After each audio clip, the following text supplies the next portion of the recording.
Bonjour, je vous retrouve aujourd'hui, coucou, avec un nouveau tuto vidéo aquarelle art journal. Je vais travailler avec la nouvelle collection de Shoe and Flower. Mon tampon coup de cœur, c'est cette fée sur le cerceau là. Je la trouvais trop belle et j'avais tout de suite l'idée de la mise en page que j'allais faire avec. C'est pour ça que je m'attaque directement avec cette scénette-là. Et je vous montre aussi ce que j'ai choisi dans la collection. Le petit doudou Père Noël. Alors, j'ai pas tout pris, hein. J'ai fait des choix. Je me suis concentrée sur des choses que j'allais pouvoir utiliser pour Noël. Et alors, celui-ci, c'est pour compléter, vous voyez, avec le tampon alphabet que j'utilise tout le temps dans mes pages d'art journal avec les lettres. Et là, en fait, Chou a sorti une planche avec les chiffres. Et du coup, bah voilà. Donc, je l'ai prise pour Noël, mais en fait, c'est vraiment pour l'utiliser après dans mon scrap de tous les jours. Alors, je travaille là, je vais travailler qu'avec mes aquarelles. Ça fait longtemps que j'ai pas fait ça. Je suis un peu rouillée. Bon, ça revient vite, hein, mais c'est vrai que depuis ces derniers mois, j'ai fait beaucoup de réalisations sur du papier Paint-On, en fait, dans des techniques mixtes. Donc, ça faisait longtemps que j'avais pas repris mes habitudes d'aquarelle pure. Donc là, je travaille sur mon papier chouchou Fabriano Extra White en grain fin. Vous savez, c'est toujours le même que j'adore parce que je sais que je vais pouvoir travailler dans l'humide, que voilà, je peux pouvoir vraiment m'amuser avec mes techniques, ce sont pas mes techniques, mais avec les techniques d'aquarelle pure. Donc voilà. Le papier Fabriano est en grain fin, mais il y a toujours un petit peu de grain quand même. Donc, je préfère utiliser ma plateforme de tamponnage. Moi, j'ai celle de Timols. Je songe à m'acheter la Misty en version 30-30 pour pouvoir justement l'utiliser sur des formats plus grands. Même si celle de Timols est assez grande, hein, mais quand je travaille avec les tampons, par exemple, de Holland Create, voilà, je peux être un petit peu gênée. Je songe. Bon, elle a un certain coût, mais je pense que en complément et en matériel de base, ça peut être sympa. Bon, voilà. Bon, je vous fais part de mes projets en même temps.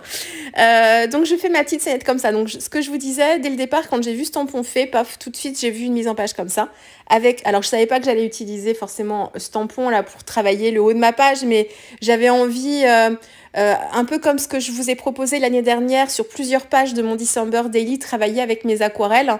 Il y avait beaucoup de motifs de Shoe and Flower avec des fleurs et des feuilles que je mettais comme ça sur les bords de mes pages. Donc j'avais exactement la même idée, mais avec cette fée en fait ici pour cette page-là. Donc voilà, et j'avais craqué aussi pour le tampon avec les boules de Noël. Et dans ce tampon, il y a justement un ensemble de fleurs et de feuilles. Donc c'était parfait. Donc je fais ma construction comme ça donc sur le haut de ma page. J'essaye de tourner mon tampon pour éviter que ce soit un motif répété, qu'on ait l'impression que ce soit plusieurs tampons différents et non pas un même tampon qu'on aurait répété plusieurs fois. C'est pas trop... Je blablate, hein, parce que j'ai pas grand-chose à vous dire, c'est toujours un peu pareil. Je vous l'ai déjà dit ça aussi, mais quand vous avez un tampon avec un seul motif, mettons une fleur, il n'y a aucun problème pour que vous le répétiez, c'est le côté multitude, ça se fait beaucoup aussi en photographie, enfin voilà, donc c'est le même élément qui est répété plusieurs fois pour avoir un effet de masse. Et ça pose pas spécialement problème au niveau de l'œil. Après, si vous utilisez un tampon avec plein de motifs différents dessus, comme là un bouquet, et si vous le répétez plusieurs fois, on va se rendre compte que c'est le même tampon répété et que c'est pas une composition en fait personnelle. Donc si vous changez le tampon un petit peu de sens par rapport à ce que ça rendra après sur votre page, vous allez voir, ça va tout changer et vous allez avoir une harmonie qui va se faire plus facilement. Donc, n'hésitez pas à tourner vos tampons quand vous faites ce genre de composition. Voilà. Après, c'est mon sentiment, c'est ce que j'ai remarqué. Voilà.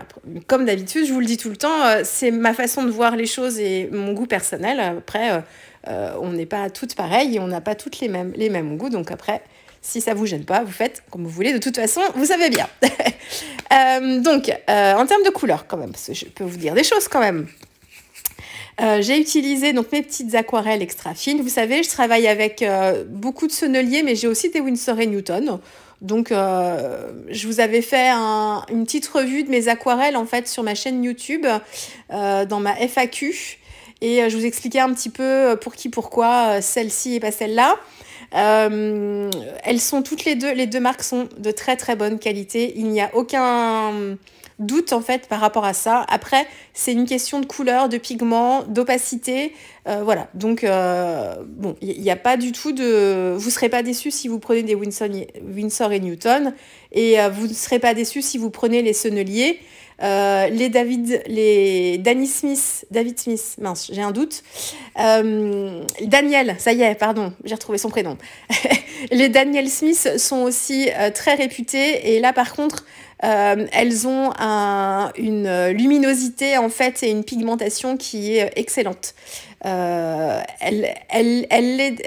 pigmentation est excellente aussi pour les autres marques, mais chez Daniel Smith, c'est vraiment une particularité et vous avez une vibrance des couleurs tout de suite. Donc voilà, elles sont chères, hein, donc voilà. Mais bon, moi j'aime beaucoup Sennelier et puis Winsor et Newton, j'ai quelques godets aussi. Voilà, je teste les couleurs. Voilà, la parenthèse pour les aquarelles. Donc, les couleurs que j'ai utilisées ici. Pour les cheveux, j'ai pris de la Garance brune avec un peu d'orchidonacridone. Bon, après, je fais des mélanges et je joue beaucoup sur la dilution. Puis quelquefois, je rajoute des petites pointes de bitume, des petites pointes de choses comme ça, de petites couleurs complémentaires comme ça pour désaturer un petit peu mes couleurs et travailler mes ombres. La robe, ah oui, le combo couleur.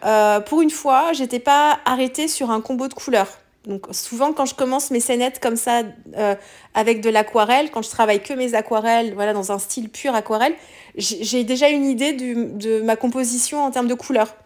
Les éléments forts et puis les rappels. Là, en fait, ce que je voulais, c'était que la fée, sa robe soit rouge. Donc le reste après j'ai adapté en fonction. J'ai commencé par j'ai fait les cheveux parce que je voulais que ce soit blond, la robe rouge. Après je me suis dit bon bah les ailes, comment je vais pouvoir les faire? Je veux un petit gris bleu, donc j'ai fait les ailes gris bleu. Donc j'ai vraiment commencé par l'élément central, la fée, et ensuite j'ai travaillé autour. Bon, les feuilles pour moi j'ai du mal à me détacher d'une feuille verte. Pour moi une feuille c'est vert et j'ai du mal à m'en détacher. C'est très très très très bête hein, puisqu'on peut faire tout ce qu'on veut. J'essaye petit à petit de casser un peu mes limites de créativité et d'essayer de faire des choses différentes. Mais souvent, voilà, mes feuilles sont vertes. Alors, on change les nuances de vert, mais elles sont vertes. Et du coup, la question, c'était quelle couleur je vais faire mes fleurs. Parce que j'aurais bien aimé les faire rouges, parce que j'aime bien ce contraste-là. Mais du coup, l'élément phare, c'est ma fée avec sa robe rouge. Je voulais que ça ressorte. Donc, j'ai travaillé des éléments rouges, vous ne le verrez peut-être pas au retour caméra, mais j'ai travaillé des éléments rouges par petites touches pour rappeler quand même la robe. Mais l'essentiel de ma composition en haut, c'est vraiment quelque chose d'un peu plus neutre. Donc, je suis partie sur des fleurs bleues. Voilà, les couleurs. J'y reviens. Donc, ma robe, je l'ai faite avec un petit mélange de rouge Helios, qui est un rouge très, très lumineux, avec un petit peu de lac de Garance foncé, et j'ai joué sur les contrastes comme ça. Donc les cheveux, je vous l'ai dit. Les ailes, un savant mélange entre du bleu d'un entraîne et le grit paint. Je voulais quelque chose de très doux, donc vraiment très dilué. Donc j'ai commencé vraiment en travaillant très dilué pour avoir une certaine transparence pour les ailes. Et ensuite, je suis venue intensifier au niveau de la base des ailes, là. Voilà. Après, les feuilles, un peu comme d'habitude, vous allez me dire. Le vert de vessie mélangé avec un peu d'indigo, du grit paint, un peu de bleu d'Inde entraîne. Je veux un bleu, je veux un vert avec des nuances de bleu-gris. Voilà. Et j'essaye de travailler, ça je vous le dis souvent aussi, chaque style de végétaux de la même couleur. C'est-à-dire, enfin pas style, mais type de feuille, par exemple. Mes feuilles de housse seront travaillées avec le même mélange de vert. Les autres feuilles qui entourent les fleurs, elles seront travaillées avec une base identique, mais avec une petite nuance différente. Voilà, pour qu'on reconnaisse en fait les différentes variétés de feuilles. C'est le mot que je cherchais. Donc voilà, je savais que j'allais travailler mon fond quand même, mais c'est vrai que il a fallu que je rééquilibre un peu ma page parce que dans les couleurs que j'avais choisies, au tout début quand je commençais à faire ma scène avec mes feuilles, c'était une scénette très printanière en fait. Et je me suis dit, mais je veux une scène hivernale, je veux vraiment qu'on se sente en hiver. Donc, il a fallu que que je contrebalance un petit peu le côté printanier en venant ajouter des éléments en fait qui me rappellent l'hiver, le froid, Noël. Donc, c'est pour ça que j'ai choisi de travailler mon fond. Bon, ça, si vous voyez, c'est un petit travail de précision avec un petit mélange de bleu-gris très, très, très dilué pour faire comme une sorte de brume et qu'on ait ce sentiment un peu de froid. Du coup, vous voyez, le fait qu'on casse un peu le blanc du fond, ça apporte le côté, enfin pour moi en tout cas, ça renforce le côté un petit peu hivernal. Donc voilà, donc c'est vraiment par des petites choses en fait que je ramène un peu ma scénette vers le côté hiver. Bon, le côté Noël, pas forcément, mais enfin, si mon texte, si vous verrez, mais voilà, le côté hiver est ramené par ça. Et alors, bon, là, c'est un travail de précision, de patience. N'hésitez pas à avoir plusieurs pinceaux pour ça. Un pinceau fin pour travailler dans le haut de ma page, là, parce que j'avais peu d'espace. Voilà, et pour gérer l'eau, c'est plus simple. Et puis, ne pas hésiter à prendre un pinceau plus gros pour travailler, en fait, ensuite sur le bas de la page. Moi, je voulais un dégradé. Le dégradé, d'habitude, très facilement, je le fais en mouillant ma page, en fait, et en travaillant mes couleurs comme ça par-dessus. Et du coup, le dégradé se fait avec l'eau. Ici, voilà, le travail est différent puisque ma scène est déjà construite et il faut que je n'ai pas utilisé de gomme de masquage parce que j'ai trop de détails. Donc là, c'est vraiment le travail de précision autour des éléments. Donc je ne pouvais pas mouiller toute ma feuille et travailler mon dégradé comme ça par-dessus mes motifs. C'était pas le but. Alors ça peut se faire aussi, hein, ça dépend ce qu'on veut faire. J'aurais pu très bien commencer par faire un jus, mouiller toute ma page, faire un jus très très très léger gris pour avoir une base de couleur et puis travailler mes motifs par-dessus. Mais j'aurais eu des motifs un tout petit peu plus ternes parce que j'aurais eu une couleur déjà en dessous un peu grise. Voilà, mais ça peut se faire aussi, hein. J'ai déjà fait ça. Ça permet d'avoir une base de couleur quand même et voilà, de moins galérer avec les petits détails. Mais oui, surtout, n'hésitez pas à changer la taille de votre pinceau. Prenez de plus en plus gros au fur et à mesure que vous attaquez des parties de page qui sont plus importantes et ça permet d'aller vite quand on utilise un pinceau adapté, enfin un pinceau plus gros puisque ça, même si je travaille sur un papier 100% coton qui est de très bonne qualité, ça a tendance à sécher surtout à cette saison puisqu'on a le chauffage et que voilà, ça sèche quand même relativement vite. Donc ne pas hésiter voilà, à adapter la taille de son pinceau et puis à faire plusieurs couches aussi pour venir travailler ces effets-là. J'ai essayé de donner un effet un petit peu fumé aussi pour rappeler la brume de l'hiver, un peu comme s'il y avait un peu de la neige dans le fond. J'ai renforcé le côté hivernal avec des gouttes de Posca blanc pour donner l'impression qu'il y avait des petits flocons de neige. Et j'ai travaillé quelques détails de mes fleurs à l'intérieur pour les pistils qui sont noirs avec les traits du tampon. J'ai rajouté du Posca blanc pour remplacer le noir par du blanc et ajouter un petit peu de légèreté aussi. Voilà pour ça.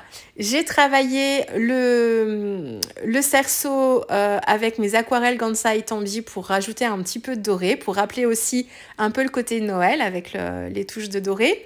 Et puis là, j'ai choisi mon texte. Alors mon texte, c'est All I Want for Christmas. Donc, je trouvais, j'adore, bon, ça nous fait penser à une chanson bien connue, n'est-ce pas? Et qu'on va entendre encore à nouveau bien des fois, surtout le mois de décembre. Donc, je trouvais ça sympa pour ce texte-là. Et puis, c'est le côté poétique, ça laisse place à l'imagination, voilà, à la rêverie aussi. Et puis, du coup, moi, je vais vous demander de quoi rêvez-vous pour Noël? Parce que All I Want for Christmas is, voilà. L'essentiel pour vous à Noël, qu'est-ce que vous rêvez d'avoir, tout ce que vous voulez avoir pour Noël, voilà, qu'est-ce que c'est pour vous? J'aimerais bien savoir ça en commentaire, dites-le moi. Pour moi, tout ce que je veux pour Noël, c'est c'est très bateau, ça fait un peu Miss France quand on lui pose la question si vous aviez une baguette magique, mais c'est voilà les moments sympas, surtout le mois de décembre avec ma famille, mes enfants, c'est un mois très important où on fait plein de choses. Donc au-delà de la fête de Noël, du 24, du réveillon et du 25, c'est vraiment tout l'avant qui compte pour nous. Donc voilà. Voilà pour moi, c'est très très classique, mais c'est tout à fait ça. Je vous laisse avec les photos, vous l'avez vu filmer d'un petit peu plus près. Et puis, donc voilà, ça c'est une page qui intégrera qui a intégré mon December Daily. Je vous en parle dans les prochaines vidéos de mon December Daily. Là, je vous ai pas fait une petite revue. Je vous en parlerai quand je commencerai à faire vraiment des pages dedans avec mes photos. Mais là, vous avez déjà un petit aperçu. Je vous dis à très vite. Au revoir.